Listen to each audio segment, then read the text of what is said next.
ఖాళీ స్థలం కనిపిస్తే చాలు కబ్జా చేసేస్తున్నారు కబ్జారాయులు. అది ఇంటి స్థలమైనా, శ్మశానమైనా, చివరికి గోదావరి గట్టైనా. ప్రస్తుతం నేను పశ్చిమ గోదావరి జిల్లాకు సంబంధించి యలమంచిలి మండలం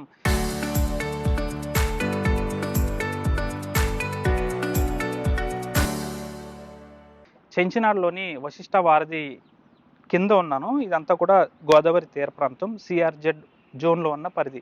అయితే దీనికి సంబంధించి గోదావరి నదికి సంబంధించి కొంత దూరం మేరకు ఎటువంటి నిర్మాణాలతో పాటు ఎటువంటి సాగు అనేది చేయకూడదు. కానీ ఇక్కడ నిబంధనలకు విరుద్ధంగా ఆక్వా చెరువులను సాగు చేయడమే కాకుండా ఇక్కడ కొన్ని ప్రైవేట్ గెస్ట్ హౌస్‌లను కూడా యలమంచిలి మండలానికి సంబంధించి చెంచినాడ బ్రిడ్జ్ కింద పెద్ద ఎత్తున ఏర్పాటు చేసేశారు. ఎక్కడా కూడా వీటికి అనుమతులు ఉండవు. పర్యావరణానికి పెద్ద ఎత్తున తూట్లు పొడుస్తున్నారని మనం చెప్పొచ్చు. పూర్తిగా కూడా దీనికి సంబంధించి గతంలో ఇక్కడ స్థానిక లంక గ్రామాల రైతులకు కొన్ని పట్టాలనేవి ఇచ్చారు. వారు సాగు చేసుకునేందుకు ఇతరత్ర వ్యవసాయ కార్యకలాపాల కోసం.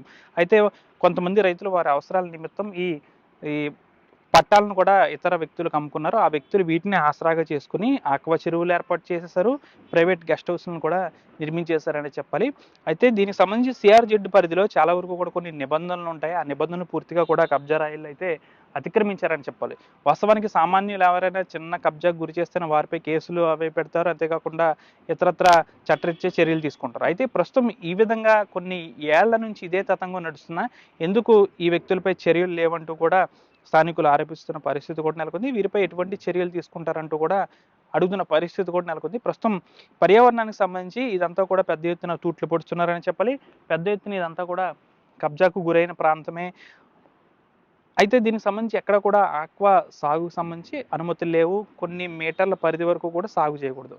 అయితే నదికి పక్కనే ఈ విధంగా సాగు చేయడంపై ప్రస్తుతం విమర్శలు వెలువెత్తుతున్నాయి. ఏ ప్రభుత్వంలో ఉన్నప్పటికీ కూడా వీరి హవా నడుస్తుందంటే దీనికి సమాధానం చెప్పాల్సిన అవసరం ఎంతైనా ఉందని చెప్పాలి. పూర్తి స్థాయిలో కూడా ఈ గోదావరి గట్టు పక్కనే ఈ విధంగా కబ్జాకు గురవుతున్నప్పటికీ కూడా, అంతేకాకుండా ఈ ఆక్వా చెరువుల్లో ఉన్న ఇతర కలుషితమైన నీటి వ్యర్థాలను కూడా గోదావరి నదిలోకి కలిపేస్తున్నారు. అంటే ఆక్వా చెరువుకు సంబంధించి చాలా వరకు కూడా కొంతమేర కలుషితమైన నీరు ఉంటుంది. ఆ నీటిని స్థానికంగా పక్కన ఉన్న గోదావరిలో కలిపేస్తున్నారు. నది గర్భానికి తూట్లు పడవడంతో పాటు నదీ కాలుష్యానికి కూడా వీరు కారకులుగా మారుతున్నారని చెప్పాలి. దీంతో మత్స్య సంపదకు తీవ్ర ఆటంకం ఏర్పడడంతో పాటుగా పూర్తిగా కూడా నది ఈ ప్రాంతంలో పూర్తి స్థాయిలో కబ్జాకు గురవుతుంది.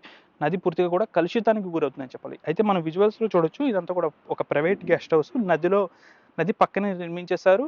నదికి సంబంధించి నది కాస్త ముందుకు రావడంతో ఇదంతా కూడా పెద్ద ఎత్తున కూలిపోతున్న పరిస్థితి కూడా నెలకొంది. అయితే గోదావరి నదికి వరదలు వచ్చినప్పుడు మాత్రం ఈ విధంగా కబ్జాకు గురి చేసిన తర్వాత గోదావరి నదికి వరదలకు ప్రధాన కారణం ఏర్పడుతుందని చెప్పాలి. గోదావరి నదికి వరద వచ్చినప్పుడు మాత్రం ఈ విధంగా కబ్జా చేయడంతో ఈ వాటర్ అంతా కూడా చాలా ప్రమాదకరంగా మారుతుంది. అయితే దీనికి సంబంధించి గత ఎన్నో ఏళ్ళుగా కూడా ఈ కబ్జా చేసిన భూములతో పాటు అక్రమ ఆక్వా సాగుకు సంబంధించి సాగు చేస్తున్నారు కాబట్టి ప్రస్తుతం ఇప్పటికైనా దీనిపై చర్యలు తీసుకుంటారా, లేదంటే ప్రభుత్వానికి వారు చుట్టాలనుకుని వీరిని వదిలేస్తారనేది మాత్రం వేచి చూడాల్సిన అవసరం ఉంది. ప్రస్తుతానికైతే ఈ చెంచినాడ బ్రిడ్జి వారధి కింద మాత్రం పెద్ద ఎత్తున నది కలుషితం అవడంతో పాటు నది కూడా కబ్జాకు గురవుతుందనే చెప్పొచ్చు. ఎటువంటి అనుమతులు లేకుండా ఆక్వా చెరువులను ఏర్పాటు చేశారు. ఎన్నో ఏళ్ల నుంచి కూడా ఆక్వా చెరువులకు సంబంధించి సాగు అనేది కొనసాగుతుందని చెప్పాలి. అయితే ప్రభుత్వం స్పందించి దీనిపై ఏమైనా చర్యలు తీసుకుంటుందా, లేకపోతే ప్రభుత్వానికి మేము చుట్టాలమని చెప్పుకుంటుందా అనేది మాత్రం వేచి చూడాల్సిన అవసరం ఉంది.